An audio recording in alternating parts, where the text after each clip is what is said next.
Why did God flood the earth? In Genesis 6, the Bible tells us that the earth was corrupt and filled with violence. Genesis 6:4. The Nephilim were on the earth in those days, and also afterward when the sons of God went to the daughters of humans and had children by them. They were the heroes of old, men of renown. Every thought of the human heart was only evil all the time. God was grieved and regretted creating mankind. He decided to destroy all life with a flood, except for Noah, who found favor with him. The Book of Enoch's perspective. The Book of Enoch provides more details on the corruption. Angels, known as Watchers, lusted after human women and took them as wives, producing giants called Nephilim. These giants consumed all resources. Numbers 13:33. We saw the Nephilim there. The descendants of Anak come from the Nephilim.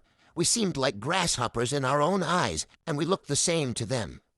4 archangels, Michael, Uriel, Raphael, and Gabriel, saw the corruption and brought it to God's attention. God instructed them to take action. Uriel warned Noah about the impending flood so he and his family could be saved. Raphael, bind the leader Azazel and cast him into darkness, covering him with rocks until the day of judgment. Gabriel, destroy the children of the Watchers and cause them to fight each other. Michael, bind Semjaza and his associates for 70 generations until their final judgment, confining them in the abyss of fire. After the flood, God established a covenant with Noah, promising never to destroy the earth with a flood again. The rainbow serves as a sign of this covenant. God flooded the earth to cleanse it from the extreme corruption caused by the Watchers and their offspring.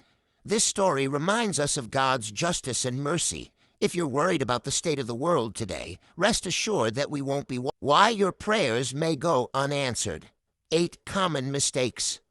Many people wonder why their prayers go unanswered, despite constant praying. This could be due to negative habits that ruin our communication with God. Let's discuss these habits in detail. If you find yourself in this situation, you might be committing one of these errors: eating, drinking, or smoking during prayer. These activities have their own time and place, but not during prayer.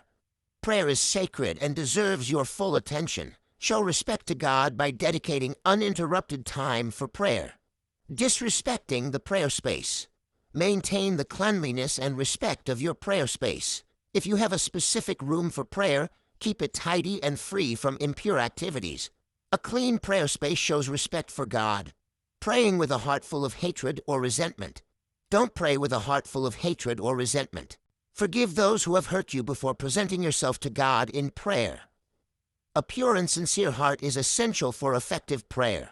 Pray with faith, believing that God hears and answers your prayers. Doubt undermines the power of your prayer. Jesus taught that faith can move mountains. Pray with firm faith, convinced that God can and will answer. Praying in a routine and emotionless manner. Avoid praying mechanically or without emotion. Prayer should be genuine and heartfelt. Approach God sincerely, sharing your joys, concerns, and gratitude. Keep your prayers fresh and meaningful to strengthen your connection with God. Set aside specific times each day for prayer to maintain a constant connection with God. Thank God daily for His blessings to maintain a positive attitude and recognize His presence in your life. What did God tell the demons when they asked for forgiveness? Did you know that after the Watchers sinned and had children with mortal women, they asked God for forgiveness to return to heaven? According to the Book of Enoch, angels known as Watchers descended to earth, took human wives, and had children known as Nephilim, who were giants. These Nephilim grew powerful, consumed all resources, and eventually turned to eating humans, birds, beasts, reptiles, and even each other.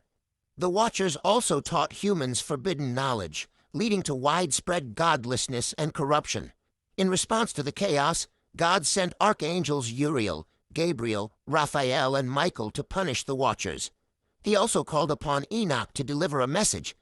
The Watchers would find no peace or forgiveness. Their children would be destroyed, and the Watchers would witness this destruction, mourning and begging for mercy, but never receiving it.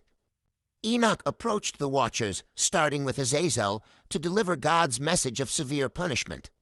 Terrified, the Watchers asked Enoch to write a petition for forgiveness, which he did.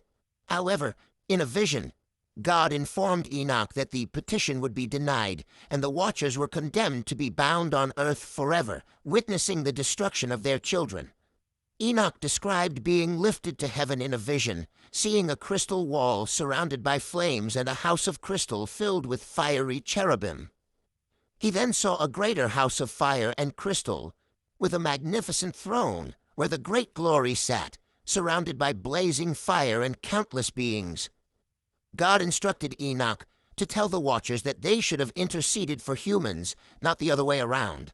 The watchers, once spiritual beings, had defiled themselves by marrying human women and producing giants.